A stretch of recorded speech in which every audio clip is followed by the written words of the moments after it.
Right now, Vitinha is the name on everyone's lips in the football world.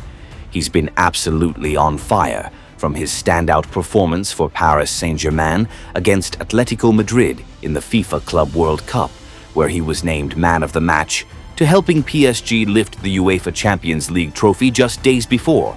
And let's not forget he was a key player in Portugal's UEFA Nations League triumph. These incredible stats are forcing football experts to take Vitinha seriously, even putting him in the conversation for the Ballon d'Or, right alongside attacking superstars like Rafinha, Mbappe, Yamal, and his PSG teammate Ousmane Dembele.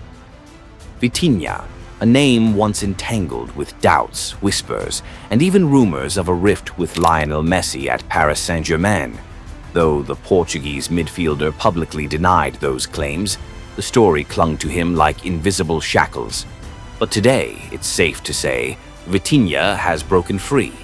Not without struggle, of course. In truth, overcoming adversity has been the recurring theme of his career. Before rediscovering his spark at Porto, Vitinha faced one of the toughest chapters of his journey during a loan spell at Wolves.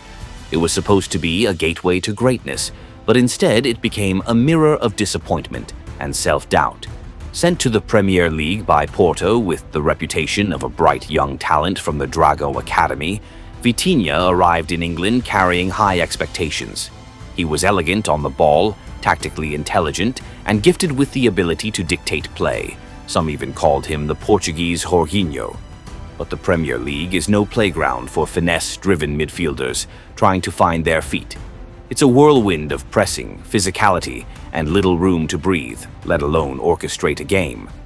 Vitinha, by his own admission, struggled. "I knew I wasn't playing at my best, but I simply didn't have the space to do what I do best." He was quickly labeled as too lightweight, too indecisive, too neat without being effective. Traits that spell doom for any player trying to survive in a mid-table English club. That season, he was reduced to a rotation player, rarely making an impact. From being a treasure gem in Porto's system, he had become a misfit abroad. Questions were raised. Was he ever that good to begin with? But Vitinha didn't respond with words. Back in Portugal, he chose silence and sweat.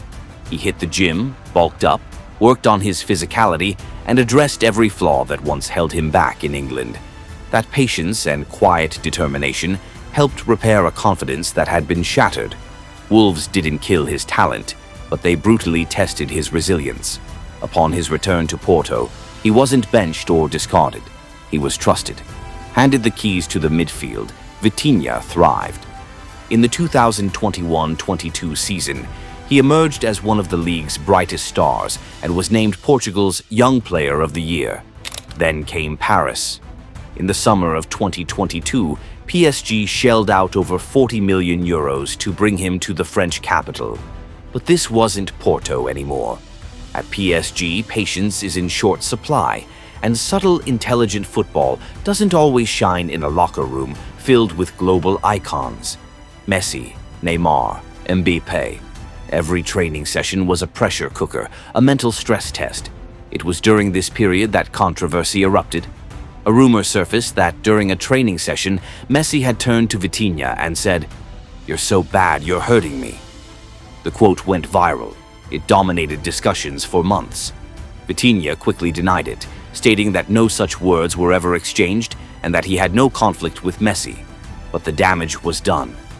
Why did that story linger for so long?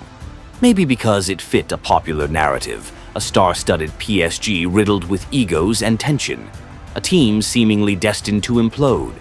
After all, PSG's struggles in the Champions League often fueled the appetite for behind-the-scenes drama.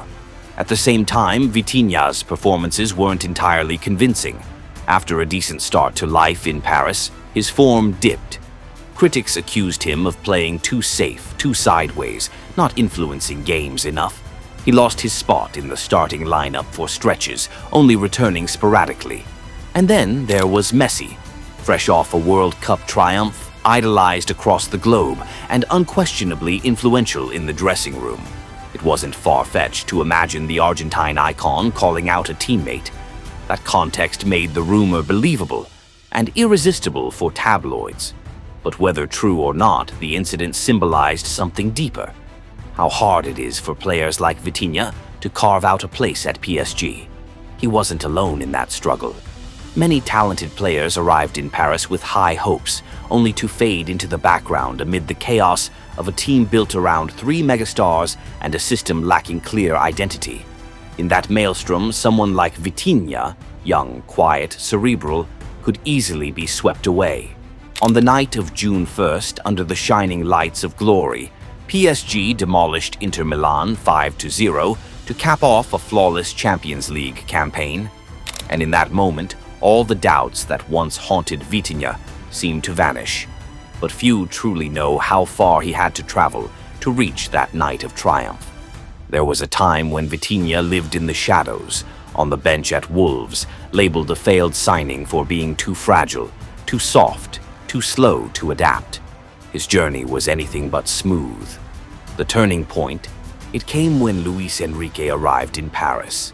With a philosophy built on total control of the ball, Enrique needed a midfielder who was smart, calm, and patient enough to dictate the rhythm.